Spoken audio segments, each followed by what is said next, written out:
নমস্কার। বিভ্রম 7-এ আপনাদের সকলকে স্বাগত। আজ আমরা এমন একটি গল্প বলবো যা হয়তো আপনার রাতের ঘুম কেড়ে নিতে পারে। গল্পটা এক অন্ধকার জগতের, যেখানে ক্ষমতা, অর্থ আর বিকৃত লালসার এক জঘন্য খেলা চলেছিল। এই গল্প একজন মানুষের, যার নাম জেফ্রি এপস্টাইন। জেফ্রি এপস্টাইন নামটা হয়তো অনেকেই শুনেছেন, কিন্তু এর পেছনের ভয়াবহ সত্যিটা কতটা জানেন? তিনি ছিলেন একজন বিলিয়নিয়ার ফাইন্যান্সিয়ার, যার অর্থ প্রতিপত্তি ছিল আকাশ ছোঁয়া।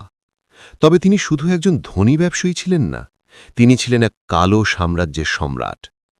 এমন এক সাম্রাজ্য যেখানে নিষ্পাপ শৈশবকে পদদলিত করা হতো, যেখানে ক্ষমতাশালীরা তাদের নোংরা আকাঙ্ক্ষা পূরণের জন্য শিশুদের ব্যবহার করত।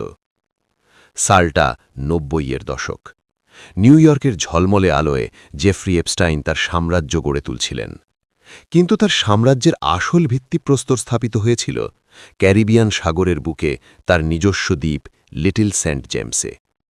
বাইরে থেকে এই দ্বীপটা দেখতে যতটা সুন্দর ছিল, ভেতরে ততটাই ছিল নরকের মতো। অনেকেই এই দ্বীপটাকে পেডোফাইল আইল্যান্ড বা আনন্দ দ্বীপ বলত, তবে এর আসল নাম ছিল দুঃস্বপ্ন দ্বীপ। এপস্টাইন একা ছিলেন না এই খেলায়। তার প্রধান সহযোগী ছিল গিসলেন ম্যাক্সওয়েল নামের এক নারী, যিনি অভিজাত সমাজে দারুণ পরিচিত ছিলেন।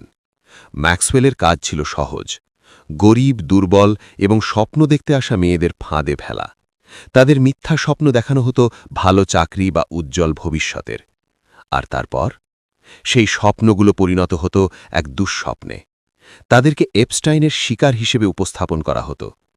এই মেয়েদের বয়স বেশিরভাগ ক্ষেত্রেই ছিল অপ্রাপ্তবয়স্ক। এপস্টাইনের এই জঘন্য কর্মকাণ্ড শুধু তার দ্বীপেই সীমাবদ্ধ ছিল না। তার একটি প্রাইভেট জেট ছিল, যেটাকে সবাই ললিটা এক্সপ্রেস নামে চিনত।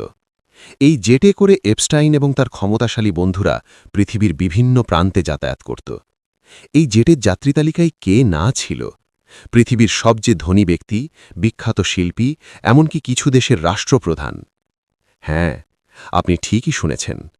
মার্কিন যুক্তরাষ্ট্রের প্রাক্তন প্রেসিডেন্ট বিল ক্লিন্টন, ব্রিটেনের রাজপরিবারের সদস্য প্রিন্স অ্যান্ড্রু, মাইক্রোসফটের প্রতিষ্ঠাতা বিল গেটস, এমনকি ডোনাল্ড ট্রাম্পের মতো ব্যক্তিত্বদের নামও কোনো না কোনোভাবে এপস্টাইনের সঙ্গে জড়িয়েছিল।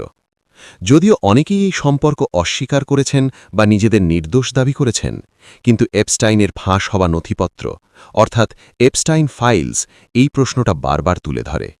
এরা কি শুধুই তার পরিচিত ছিলেন, নাকি আরও গভীরে কিছু ঘটেছিল? অনেক বছর ধরে এই জঘন্য কাজগুলো